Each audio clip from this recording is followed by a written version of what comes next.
Hi, I'm Barry. This is the next episode of the Simplicity Zen podcast.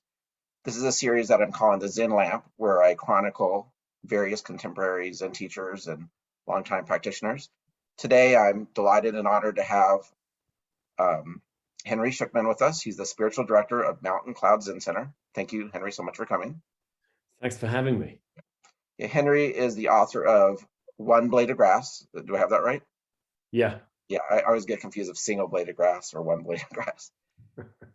He's also the spiritual director of Mountain Cloud Zen Center. And his book is excellent. If someone here has not read it, it was quite inspirational to me, and I feel supercharged my practice just reading it. So I really appreciate you making the effort to have written that book, Henry.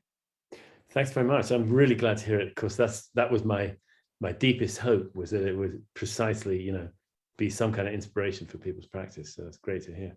Yeah. So your kind of early life is pretty well documented in your book and various interviews that you've done, and I'll link to those in the show notes after the interview. So I just want to kind of sum up maybe the pertinent points of your life, and you can either correct me or say they're right. Your early life. So you grew up in England with very academic, literarily minded parents. That's correct? Yep. And your mom, though she became a priest later, you grew up very atheist, correct? Yeah, it was a non-religious household. Uh-huh. And then you had a pretty bad early child experience with eczema, to the point where there are periods where the suffering was frequent and prolonged. Do I have that right? Yeah. It was right through childhood and into early adulthood. Yeah, and then maybe the other kind of major bullet point was an early childhood divorce, which left some psychic scars. For sure. Yeah. So that childhood kind of culminated maybe where you went to. Was it Chile or Peru or? Oh yeah, Argentina. Argentina. Yeah. Kind of the right continent there. Yeah. And and then the first time in your life you were feeling healthy. Maybe it was the mental change of landscape. Maybe it was a different climate, but your eczema had cleared up. You're doing well. You were starting down your professional path. And then you're on the beach. You had, and what we would call in Zen is an opening, a spiritual opening.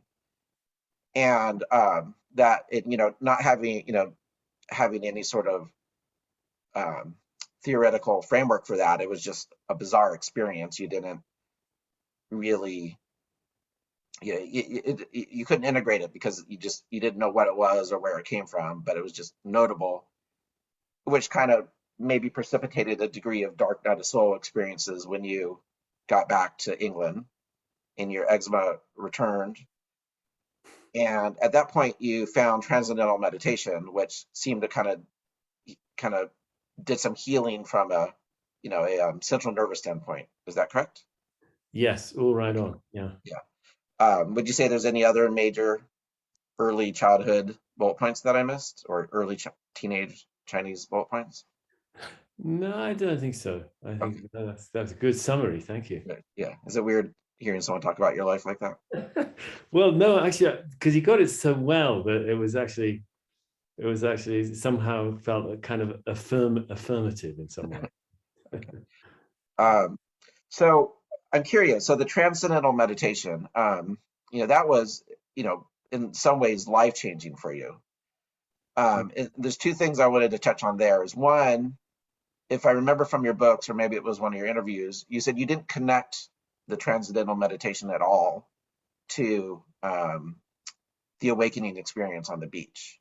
I wonder if you could talk a little bit about that. Maybe why you conceptualized them as two separate types of experiences, and then I'll go on to my next thing. Maybe if you could talk about that first. Yeah, thanks. Okay, so it's a little complex. Let me see if I can unpack it. I mean, first of all, in terms of the experience that I had on the beach, it was so different from anything else I'd ever experienced, and it was just a totally different way of experiencing life that suddenly just sort of happened.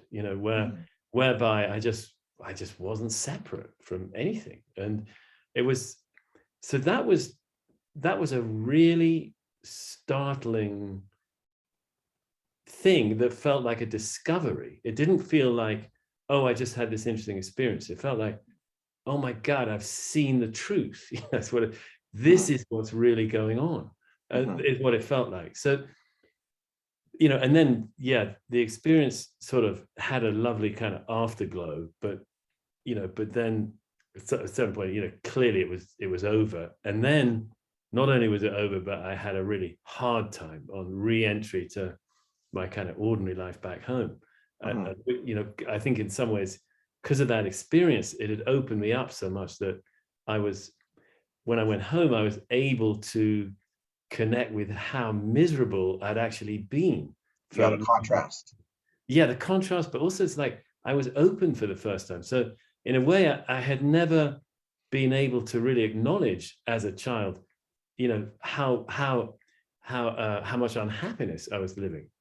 Even though I was living that unhappiness, but I almost didn't really know it. It's kind of because it was just what I knew. I didn't realize until like you said, a contrast really. Like now, I'd finally actually discovered what it's like to be, healthy and kind of not deeply troubled, both physically and mentally.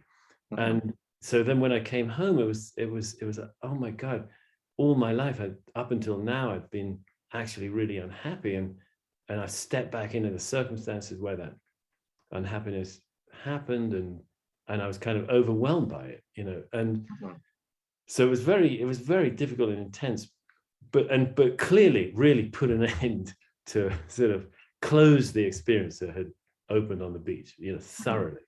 And so then in the ensuing years, I suppose that, that experience just became something sort of marvelous and remote that had happened to me. And it didn't occur to me that one could deliberately try to cultivate something like that. It had come by itself. And so when I started doing TM I think I was 24 actually when I started it, it wasn't in my mindset that I might do that or anything that might help me reconnect with that experience on the beach. It didn't occur to me that there could be sort of deliberate ways of trying to make something like that happen. Partly because, one of the features of that experience had been that it was a clear sort of, revelation of how things really were. So why would you need to do something in order to know how things really were? And also probably kind of in a kind of a tangled, messed up kind of way related to that was that I was so full of shame. And part of the shame was that I'd sort of lost that experience. It's like I knew that at the time I was seeing the truth, or right after it, I recognized this is the reality. And yet somehow I failed to stay connected to it. And that seemed like yet another deep failure on my part. Because one of the unfortunate things about when I came home, what happened was that I just got so overwhelmed with self-loathing, sort of despair at how hopeless a person I was. And one of the markers of that was that I hadn't managed to hold on to that experience of reality. What could be easier than reality? And yet I'd managed to lose it, kind of thing. So in that context, when I started meditating, it just wasn't on the agenda in my mind that I could ever do anything to try to reconnect with that experience. It was like, if you see what I mean, the reason I started meditating was mostly that two good friends of mine did TM, and they were both manifestly happier than I was. I thought maybe it'll help, and actually, maybe there was some inner guidance system, that I really wasn't tuned into, but somehow inadvertently tuned into just enough to take what was in fact a very positive step. Because once I started meditating, you know, and with TM, I think one of the good features of it is that they're very insistent that you have to do 20 minutes twice a day, or don't bother. You know, that was kind of the attitude. This isn't going to work unless you do 20 minutes twice a day. That's the dose, that's the recipe. Follow it or don't bother. And I suppose I was desperate enough that I totally did do it. Just religiously, I just never missed a sit. You know, I was too terrified really to miss one and revert to the despair I've been living in. Or maybe I wouldn't ever come out of it if I didn't. So once I started doing it, it relatively quickly became clear that I was really uncomfortable in myself, which honestly I hadn't really been able to even to sort of recognize. I just been in a kind of desperate, despairing kind of condition for a few years by then, but hadn't actually. I mean, it may sound like I'm sort of exaggerating, but I'm not actually. I really hadn't been able to recognize, oh, this is suffering, this is unhappiness. I hadn't been able to do that. Maybe because you hadn't seen an alternative. Yeah, I suppose. Well, I had while I'd been away for 6 months. That's true. But in my sort of messed up mind, it was sort of like, I'd had this kind of golden time, and it was my fate never to have it again. It was kind of my thinking, and also that I shouldn't have lost it. That it was a measure of my despicableness as a human being, my incompetence as a human being, that I totally lost that good time, and so I was justly being punished for having lost it, kind of thing. I know it sounds really messed up, but that actually it was that's how I was thinking. So once I was doing the TM, I could start to feel just literally that I was very uncomfortable physically. I mean, I noticed that there was this really uncomfortable kind of lump in my chest that was sort of there a lot of the time. And that was, I regard that as a sort of the very first fumbling, bumbling, stumbling step toward gaining a little bit of emotional literacy. I was starting to recognize that I was having a feeling, and I mean, again, it may sound like I'm sort of exaggerating my kind of, hopelessness psychologically or whatever, but I'm not. I really didn't know. I think in a way I could say I didn't know what a feeling was, what an emotion was as an experience. Obviously I was having them, but I didn't have any literacy, if that's the word, around them. And the beginning of it was doing TM and realizing, there's this yucky feeling in my chest. From your perspective now, do you think was it mostly just central nervous relaxation, or would you say you're entering samadhi states? From what you know now as a Zen teacher and practitioner, would you say there was samadhi involved with your transcendental meditation experiences? Yes, I would. I would say that they had this term transcending, which is where the name for the meditation came. And that would be a condition that they didn't regard this as some special achievement. It's like, you could often get this, they thought, and indeed I started to taste it even quite early on. I'm sure it can come in different degrees and depths, but what would happen is, let's say that there are many flavors of samadhi, if we could allow that possibility. So this one was that, suddenly everything would go quiet and everything would become still and peaceful. And there was a sense of a kind of peace spreading somehow, wider than just the body. It was like, it was sort of as if all the world went quiet and peaceful and still. And it was lovely, and it was effortless. It would come on, and actually you could really just hang out there. And you might, at that time, the mantra that, there's a feature of TM, you get given you get sold a mantra.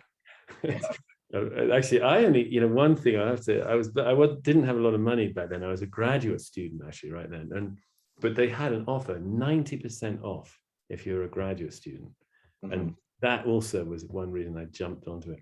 But the mantra would get very, very slight and faint when this transcending experience came on, and so that was, I mean, it was very pleasant and sort of very pleasant indeed. I mean, pleasant almost isn't the right word, because there was this really lovely, quiet peace that felt sort of, I don't know, real. It was like you dropped into something that was just another register of life or something like that. I mean, and so, okay, so that would happen, and that was really nice.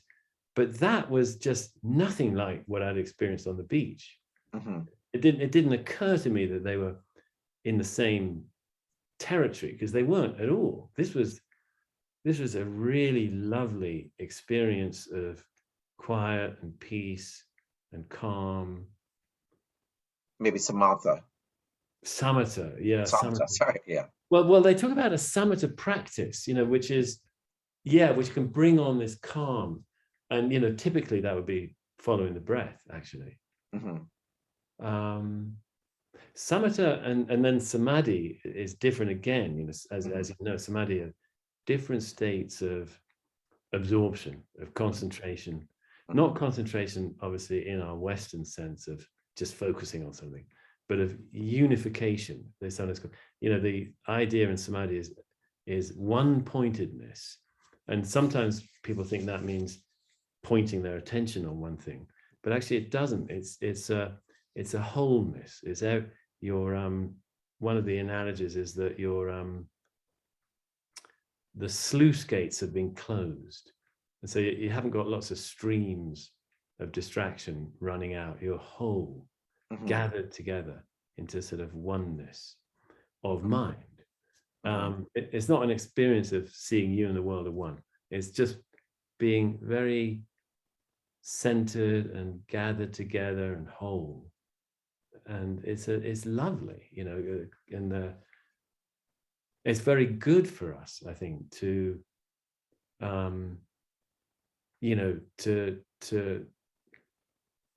to nurture our nervous systems.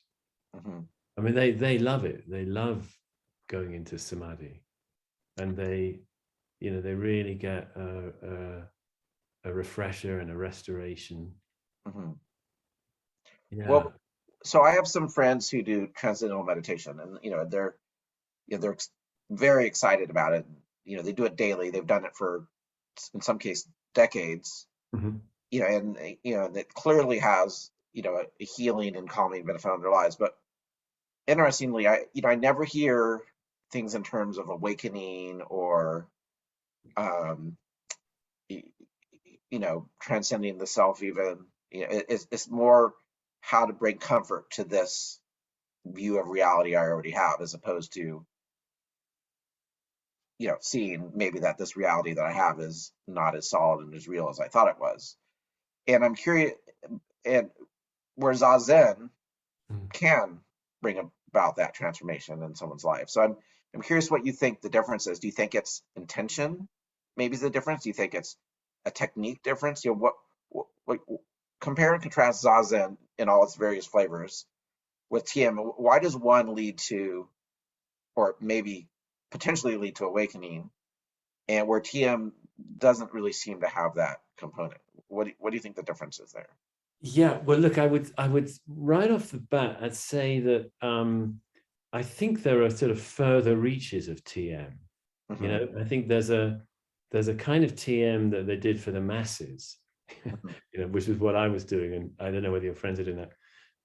But there are you can upgrade to more intensive kinds of practice. Is it more inquiry based? Maybe that's the difference. No, I don't think it is. They call it siddhis. You're getting you do much longer sits and longer yoga sessions before the sits, and it's more like I think it's more like sort of 90 minutes twice a day or something. I had one very good friend actually who did that. And that's when they start doing what they call yogic flying, which is a feature of TM. I don't know if you ever knew about this, but you can find videos on it. It's a thing that the real TM adepts, one of the sort of measures of their accomplishment is that they can do this kind of hopping thing while they're in the lotus position. They sort of bounce. Okay. Anyway, so that's an oddity of TM, but whatever. But I think actually, not to, I don't want to, let me see, just to be clear, aside from the levitating or whatever it is, leaving that out, I know that they did have some sort of scheme in the background, especially if you went deeper into it, where there are different kinds of consciousness. And I know this because I once did a weekend retreat with them. And they were, at one point we had a little talk, and there was kind of ordinary consciousness, there was, I don't know, cosmic consciousness, unity consciousness, I can't quite remember. But there was an idea that doing this mantra could actually take you to deeper and deeper levels of consciousness. And I think the transcending was kind of, maybe it was the second level or something. And I can't quite remember. But in other words, I actually do think that they, at least in the, in the inner recesses of the organization, they did have some recognition of different flavors of reality that you could contact. And I mean, that's no surprise to me, because it comes out of, yogic philosophy and yogic practice and Hinduism, where they have it very clearly. They've got very sophisticated understanding from the Upanishads. I mean, way back, first millennium BCE, pre-Buddhism, even in the Upanishads. Anyway, there were some of them talking about, a level of consciousness that is completely empty, that has no content, and yet is everything, and that's very much, well, it's one dimension of awakening, at least, so moving on, so at some point you transitioned from TM to Zen, and if I remember, I don't know if it was your book or one of your interviews, but you talked, I think, was it Joan Halifax you were meeting with in New Mexico? And she talked to you, I don't remember the details, but it was something about Dogen's essay with the mountains walking, and you had some like, wait a second, maybe he's referencing what happened on the beach all those years ago. Do I have the basic gist of the story correct? Yeah, you do. Yeah, I mean, I've done some study with Joan Halifax, but actually it was with Natalie Goldberg. Oh, thank you. Sorry about that. Yeah. She's a sort of Zen writer kind of thing, great writer and great Zen practitioner, and a lover of Dogen. And yeah, I'd never heard of Dogen, and she started reading me some, and it was completely baffling and made no sense. But I somehow, when I couldn't stop thinking about it over the next few days, and then suddenly this penny dropped, like, oh, maybe what he was saying was coming out of that reality that I'd glimpsed on the beach, and I suddenly became, once I had that thought, I just felt, yes, it is. He knew about it. This guy Dogen totally knew about it, and so I got very excited, because it was the first time, and this is almost 10 years later, it was the first time that I'd actually found a human being, happened to be a dead one, who clearly I felt knew what I'd been through in that moment. Now, obviously, today, and this was mid 80s, mid to late 80s into the early 90s. I mean, today it would be easy, I think, for most people to find, if they had some experience like that and they're wondering, it wouldn't be that hard to find resources to orient you. Oh yeah, this is a thing. I'm not the first person. I'm not going mad. It's not some pathology. It's actually real. People can have this kind of opening. And anyway, Dogen was the first human that I encountered who clearly did know, at least I felt clearly did know about it. And that was such a huge relief. And I thought, okay, I got to go to Zen because Zen knows about it. Where did you first started sitting, or did you do it on your own? Actually, no, the very first Zen sit I did was instructed by a really sweet guy who was a Soto Zen priest. I think in the kind of Richard Baker Roshi kind of a, lineage, a guy called Robert Winsome, who'd come from maybe San Francisco, I'm not sure, with Baker Roshi, who, after all the debacle in San Francisco in the mid 80s, Richard Baker moved to Santa Fe with a little retinue.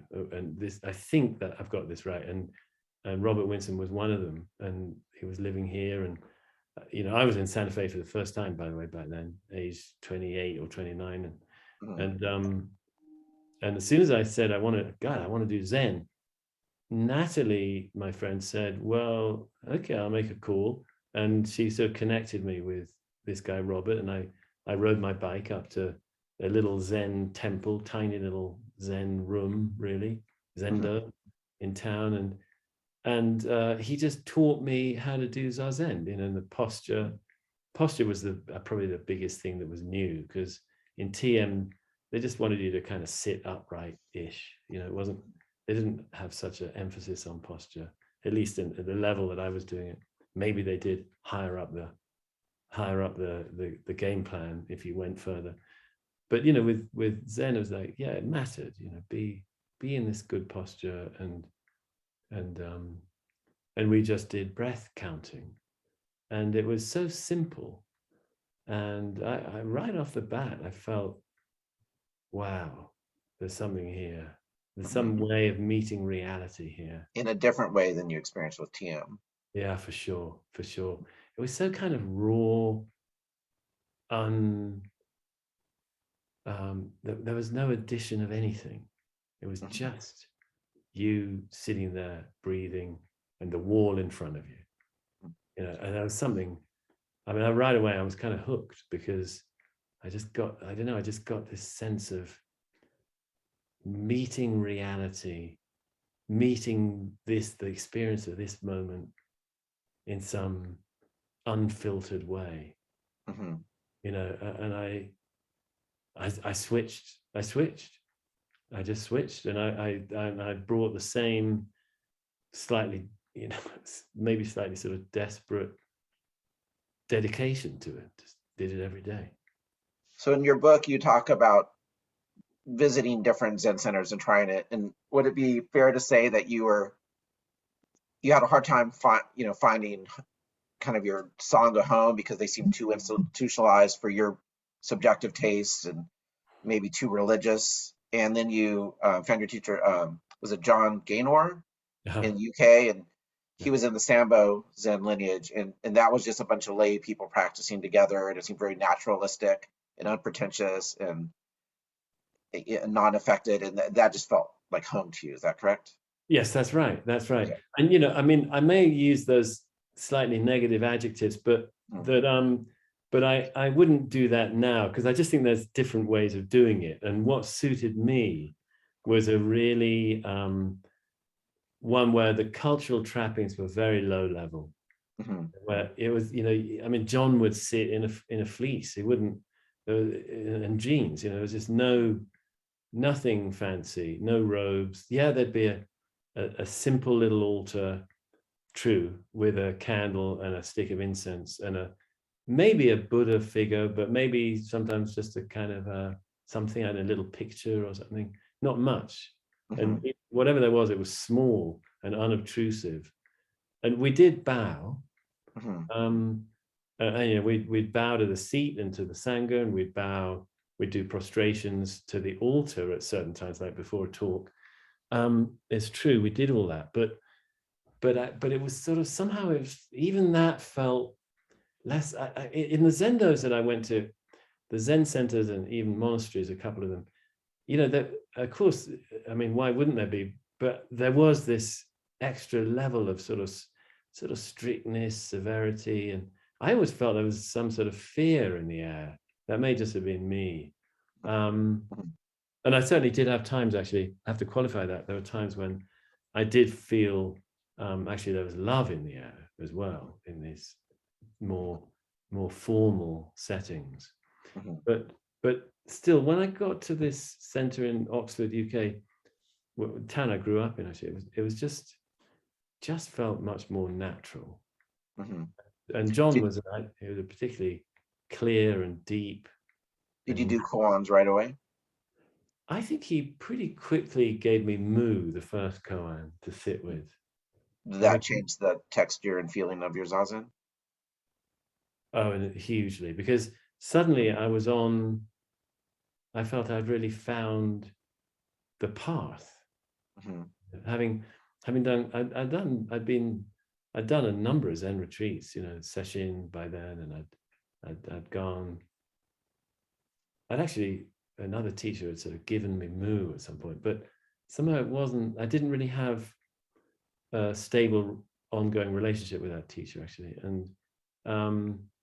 And I just had never felt before. One thing actually that made a big difference was right off the bat, John asked me why I was there. And right away I told him, well, I guess it goes back to an experience I had on the beach many years ago. And actually none of the other teachers had ever asked me that. And it was such a simple question. And and the answer was so clear when I was asked it. But I don't know that was just one thing, but somehow, when you find your teacher, you find your teacher. And I just, the chemistry was just there. He was there, I was ready. And, apparently I hadn't been ready previously. So, in your book and interviews, you've detailed various awakening experiences you've had. And they almost, as they've gone along, they almost seem to have been on a continuum to some degree. On the beach, it was more about, and if I'm paraphrasing wrong, please interject and let me know. But on the beach, it was more about, okay, I've discovered what's really real. This is absolute reality, and I've seen it, and there is no separation between me and everything there. But there's still, maybe fair to say, an element of self there perceiving this. And then as you've gone on, maybe there was a little bit more of a no self component. And then as you detailed in your book, you had that kind of culminating experience where you kind of felt like maybe some essence of self-referentiality was kind of knocked out, which kind of maybe was a rebirth to some degree. Would you say that's an accurate? And if so, I have a follow-up question. Is that an accurate summation of the kind of the sequence of awakenings? Yeah, it probably is something like that. We could, yeah. So I'm curious, what is it, do you think is, so all of them, I think you would term as awakening, seeing your nature, Kensho. What is the commonality between those experiences, even though they were all kind of perceived after the fact from a dualistic point of view as quite different? But still, I think you would say that there's some commonality in them. What is that commonality? What makes them all kind of the same species? Well, actually, funny enough, even though I do agree with what you were saying about sort of increasing release of self or something like that, but actually I'd say in each of them, maybe the commonality is that the ordinary self is gone, it's not there. And so maybe the another way to phrase it would be that there's less and less of a witness. And finally there's no witness. And I would hazard the position that probably the commonality is ordinary self is gone. And yeah, I mean, I really like in the Dogen's Fukan Zazengi, the universal recommendation of Zazen for everybody. He's got this great early paragraph where he talks about 4 aspects of reality. And I think you can't beat it, and the way is perfect and all pervading. The Dharma vehicle, there's nowhere for dust, is completely pure or clear. There's nowhere for dust to settle. It's completely untrammeled. You can't restrict it in any way, and it's never apart from you, right where you are. It's you. It's you. And I feel that, you know, it's the discovery of who we are. That's a commonality. And there are different kind of faces of it. You know, I guess there's the oneness, there's the emptiness, there's the dynamism of it, there's making everything all the time. This moment is arising. It's arising as this very moment. And but what is it? Well, that's the big beautiful question, you know. Yeah. We'll never get the as a teacher, what are you looking for as far as those experiences go to pass mu? Like, is just a taste, is it intuition of it enough? Are you looking for a pretty deep I think it's intuition of emptiness, or like, what are you, if this is, I mean, maybe you don't want to talk about this publicly. No, I think it's an important subject, actually, because I think it's a really bad idea to get into koans without a really clear kensho, because it's so easy for it to become an intellectual or conceptual thing, and then it's pointless. So I want to know that, I want to be sure, as sure as I can be, that somebody's had a really powerful kensho. It's good. They got to come in to meet, like, not knowing hardly knowing what's going on. Like, I just don't know what just happened, you know, or maybe it was last week, this thing that's just totally, I can't understand. I'm just blown away, you know, and they can't stop laughing or crying or whatever. I mean, maybe they don't, those aren't necessary markers, actually, but just the sense that something has just blown their world apart. And if that hasn't happened, I don't think they should be doing koans, because they'll just use their mind to do them. Let's say you come in to Dokusan and you're the teacher too. And so, like, and by you, I mean someone who had a opening on the beach 15 years previously.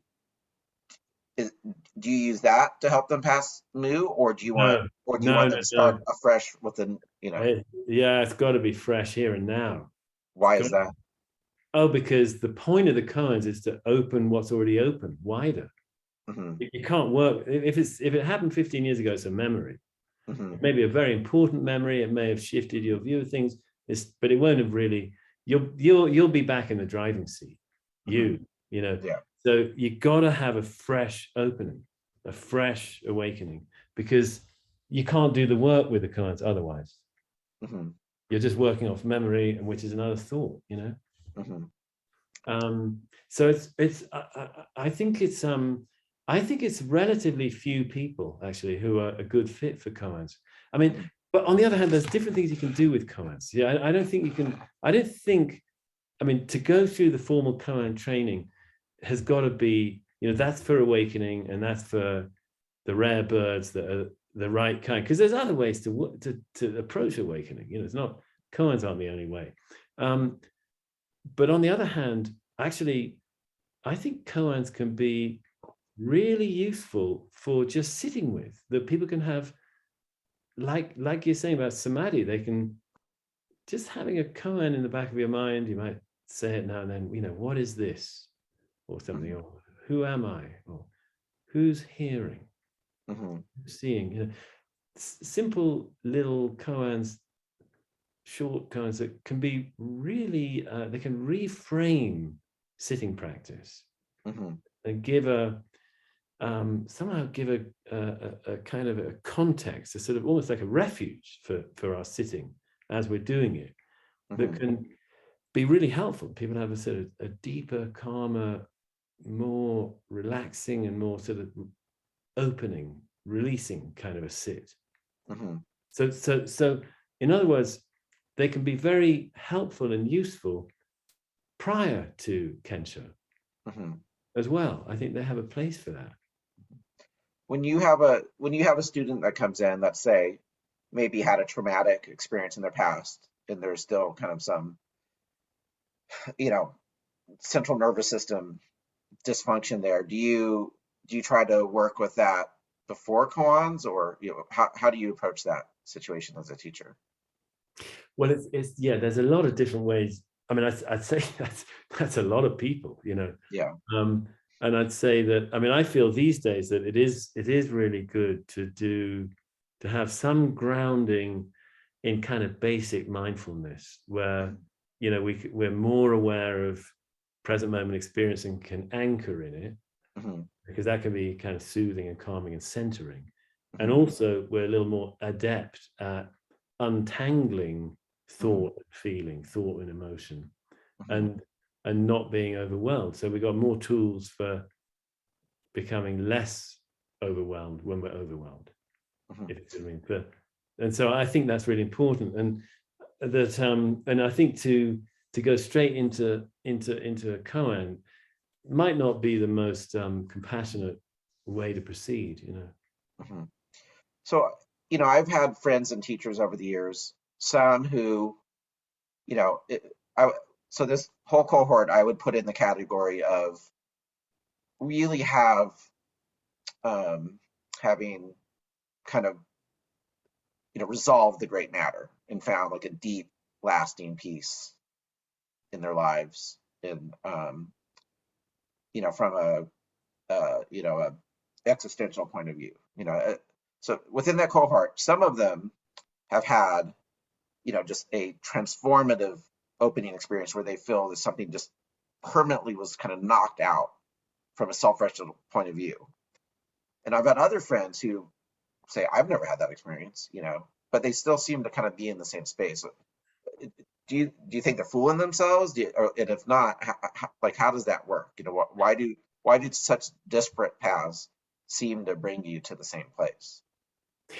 Well, look, here's the thing. I would guess that it's not quite the same place, but it might have some of the same markers, some of the same characteristics without being the same place. I mean, because I ask myself, you know, sometimes like, who are the wisest people I've known? And I can reflect on various people who struck me as particularly wise. How many of them were awakened? And the answer is not all of them by any means. You know, I think there's a totally, you know, sort of a valid path of sort of maturation of a human being that doesn't touch on awakening. I actually think that, you know, people can become wise and kind, compassionate, clear, you know, insightful about others and how to help and how to serve and how to sort of kind of live a sort of, in some ways, a sort of, you know, best possible life, or really most helpful life, or whatever, you know, life of great service or whatever, you know, without any glimmer of awakening. And they might not even have heard of the matter of awakening, you know, it might just never have been a concern of theirs. And I mean, really, thank God that that's possible. Because, so I think that awakening is for sure, I've seen that it can lead to people like that, you know, mostly I've known it in the form of my teachers and some others who are not teachers, but are, you know, apparently seem like awakened practitioners. But I think it's not the only way. You know, I think that there are also practitioners who really just focus on mindfulness and never really get into awakening, who also get, you know, obviously profoundly helped by it and become, you know, become more, you know, I guess basically more loving people. And it seems to me that probably there's always going to be a component of nervous system sort of, I don't know, regulation. Because without that, you know, we're a loose cannon. You know, we can sort of react and hardly know what we're doing. So it seems like, I would say the mindfulness is probably the most, of all the meditation practices, is probably the one that's most helpful. So you recently come up with the Original Love program. Could you talk a little bit about that? What it is, why you created it, how you conceived it? And then also after that, I wanted to talk to you a little bit about, like, one aspect that was kind of notably missing from it, from my point of view, would be the precepts, kind of like an ethical point of view. So maybe after talking a little bit about what it is and how you came up with it, maybe why you didn't include that, or maybe it is just implicitly included, or so if you could talk about that. Yeah, thanks. Yeah, well, no, I don't see this original love program as a sort of comprehensive system. I just see it as a kind of something like a sort of what I hope is a sound and healthy and stable introduction to the foundations of meditation. Okay. And sort of essentially like sort of, what are the main dimensions of meditation and what can they help with? And so for example, one of the four is mindfulness, and another is absorption, samadhi, and another is awakening. And I partly want to recognize that these goals, let's say, or these aspirations, these sort of paths, they are a little bit distinct. I mean, of course, there's great overlap, and they can even be sequential in some sense. And in some of the early Buddhist sutras, they kind of are sequential, actually. But I think I see that there's some confusion about it in the world of meditation, and that not everybody's clear what awakening actually is, and they'll say if you just get calmer, you're having some kind of awakening. Well, no, not really. That's I want to value each of the flavors of help that meditation can bring, and at the same time recognize that they're not all the same. And I think there's a need for that at the moment. Anyway, I perceive that. So sorry to interrupt, but so it's not a comprehensive path. You see it as an introduction to practice. With that, correct? Is that what correct, I'm hearing? correct. Okay. Yeah, that's right. So in other words, you might think of it as addressing the last three folds of the eightfold path. Okay. Right. Which is right effort, right mindfulness, right samadhi. Okay. And it seems like that's been pretty popular so far. Is that correct? Yeah, I mean, it's a matter of who you're comparing it to. Yeah. It's not popular compared to one of the big apps, right? Calm or Waking Up, or they're dealing in millions, right? This is tiny compared to that, but because it's online, and and so far it doesn't have one-to-one meetings built into it. Yes, it's possible to handle sort of larger numbers of people because of that. Yeah. So I'm curious. So you wrote your book. Yeah, I had never heard of you prior to your book at all. I mean, I think you were fair to say, obviously important to your sangha, but you didn't really have a national presence. Not at all. No, which no. I think is kind of part of the beautiful part of the Sanbo Zen. It's it's so unpretentious. You just set up your practice area, and people who live around you come practice. I think it's a beautifully organic approach to Zen. But you publish your book, and your stature's grown immensely. You've done interviews with some big time podcasters who have greatly increased your reach.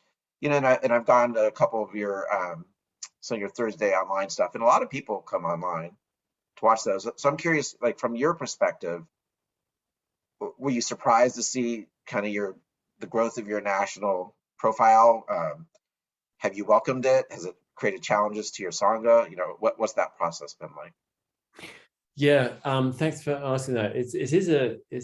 I mean, first of all, obviously, if it's hard to really see it from the inside, if you know what I mean. Yeah. But when you're describing it, I mean, certainly I can see that, more people are coming, and I can see that, and yeah, I know some of those podcasts get big. I hope yours gets big reach too, by the way. At least certainly in the Zen world, and meditation more widely. But I think that it's coincided, totally exactly with COVID and lockdown and our local sangha not being able to meet in person, and so it's been a major shake-up for various reasons. And on top of that, I've actually had I've had a neurological issue from a kind of basically a lingering post-concussion effect that has actually meant I can't do as much one-on-one teaching as I used to. In fact, I can do very little, whether online or even in person. And so, God, it's been a time of great change for me and for the Sangha here. And meanwhile, there's been this much wider Sangha growing from really all over the world, you know, or at least I think we had 4 continents in the last something we did recently, you know, but in a way that doesn't really touch the local Sangha very much. It's like, I mean, it's a time of change, and it's been definitely difficult for some people, and we're really, really lucky that we got a fantastic second teacher at Mountain Cloud, Valerie Forsman, who's another Sanbo Zen teacher. And, she's been sort of zooming in, you know, from her hometown in Dharma. She was mostly Ruben Habito's student, correct? Did she ever do Koans with you? No. She's a colleague of mine, you know, and yeah, she's done her training with Ruben Habito and also with Yamada Ryoun Roshi. And I did a whole second round through the Koans with Ruben Habito Roshi after doing most of them with Gaynor Roshi and Joan Rieck Roshi. So anyway, Valerie and I are pretty close in terms of, and now whenever I can over the last 13 years or so, I've no more, 15 years or something, I've seen, you know, Yamada Roshi as well now and then. So, and including doing quite a lot of retreats with him.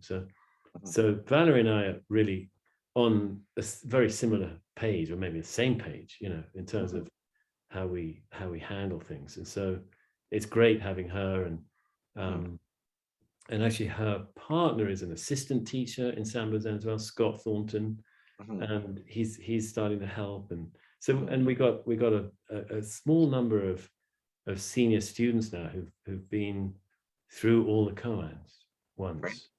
And so we're beginning to train up, hopefully, some new teachers. And so I think I think we're going to have the sort of, I guess, you know, whatever, faculty, if that's the right word, at least a number of more small, increased number of teachers who can help with the growing interest, you know, because we do have a lot of people reaching out, wanting to get deeper into it. Yeah, I know doing these longer interviews are hard for you, you know, with your neurological issues. So could I ask you one more question and then maybe we'll wrap it up? Yeah, sure thing. Okay, thanks. And this is kind of a Zen geek question. Maybe it won't have wide interest, but I'm going to ask it anyway. So one thing that seems unique in Sanbo Zen is in most Zen organizations, Dharma transition is you know, kind of one-to-one. One teacher gives Dharma transmission to the disciple, and everyone else in the organization just has to accept it because that's just how it is. Whereas in Sanbo Zen, it seems a little more centralized, where maybe a teacher sees one of their students as a candidate to being a teacher and receive Dharma transition, but then needs further validation by the abbot of the organization, which is now Yamada Ryoun Roshi. Did I pronounce that right? You got it. Yeah. Am I characterizing that correctly? And I'm curious, like, how did that come about that way? And also, at what point does the teacher give Dharma transmission, or does the abbot give Dharma transmission? Like, just from a purely ceremonial point of view, I'm kind of curious how that all works and how that. Yeah, that's a great question. I mean, I'll tell you in a nutshell. I'll try to be really brief, but because the non-geeks might get bored by this. But what happens is we have different levels of responsibility. So okay, first of all, it's true in other fields like therapy and like organized religion such as Christianity, although I'm sure at least in the mega churches like the Episcopalian Church, probably the Catholic Church, I don't know, it's really a bad thing if like the person who's done their training, a student, or so to speak, who's done their training with a certain person, that person authorizes them. In therapy, that's considered a really bad idea. You want to have, like I guess there's so many schools of therapy, but I think typically, you could do your therapy with a therapist. But if you want to become a therapist, you got to go and do that training with a different one.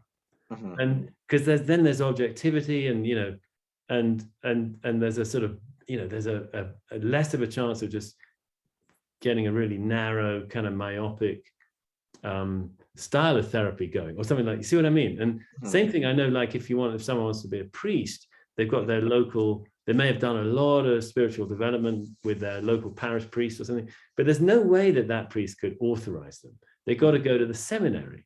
And so it's a model that, I mean, it's not like typical Zen, but it's a healthy model, I think, because there's less chance of like little eddies of the way things are done getting caught in little, self-affirming eddies. You see what I mean? And also there's something a little bit risky when, you're training with this person, but they also might give you a kind of, a sort of standing, a sort of, and I don't know, it's hazardous, and it can, I think some of the cult dynamics that have developed in some of the Asian forms of spirituality in the West. I mean, man, they can develop in any form of spirituality. They can develop in any kind of human organization, actually, cult dynamics. But that's one of the really risky features that can lead to cult dynamics. When, when the person that you're training with for your own development can actually give you some kind of sanction in the world, that's adding a risky element to the whole thing, I think, because I think cult dynamics are pernicious, and they're really, I mean, who doesn't think that, but they're really, really risky in the field, the arena of spirituality. And I think we should do all we can to reduce the risk of that. So, so what happens in Sanbo Zen, is that if a teacher has, feels that a student is maybe going to be, sort of promising material to become a teacher of others, they recommend them to go to this teacher's retreat or workshop / retreat. There's an annual thing called the Kenshukai, and that's led by the Sanbo Zen sort of leadership, which of course includes the abbot of Sanbo Zen International, that's Yamada Ryoun Roshi, and several other kind of senior masters who've been around a long time. And at that event, these other masters, and including Yamada Roshi, get a chance to meet these sort of potential, students of other teachers who are there as well, by the way, usually. And when everybody's on board and feels it's okay among the leadership, including that person's teacher, they might get appointed to the first level of responsibility, which is assistant teacher. Then in time, they might get to be a Zen teacher. And then that's a group consensual decision by the abbot and the senior practitioners there. They say like, well, what about so and so? They look like they're promising. So it's their decision to promote them to an assistant. Is that correct? Yes. Okay. Yes. And then there's, then you can be a Zen teacher, which means you can basically do everything except appoint other teachers. Then you get to be an associate master, which means you can do everything, of course, but you can also appoint a sort of private teacher who's not a Sanbo Zen teacher. And then there's a what they call it, they call it authentic master. That means you've had Dharma transition, inka, shomei, and at that point, you theoretically can appoint teachers yourself, but in practice, what's continued to happen is that those people would recommend promising students to the Kenshukai because they don't want to do it all by themselves. Now, there's been Sanbo Zen has had its turbulence at different times, and one of the times was when the Diamond Sangha sort of broke away. Roshi. Yeah, and his successors. There was some difficulty around they're appointing, that he's appointing some teachers without doing it through Sanbo Zen kind of thing. So I don't know if that's all far away and long ago, but it is for now anyway, it's still working like I described it, which I think is, God, there's no perfect system. What you just want to do is try to avoid calamitous things happening. Mhm. You know, So who actually presents inka to the student? Is it the abbot, or is it their kind of root teacher? Like from a lineage point of yeah, view. that's true. Yeah, yeah, that's a good question. I mean, at this point, actually, it's been the abbot. I mean, I can only speak in my own case. You know, it's from the abbot, and I haven't. It's not crossed my mind to pass it on. You know, Mhm. I mean, maybe if I live long enough, that could happen.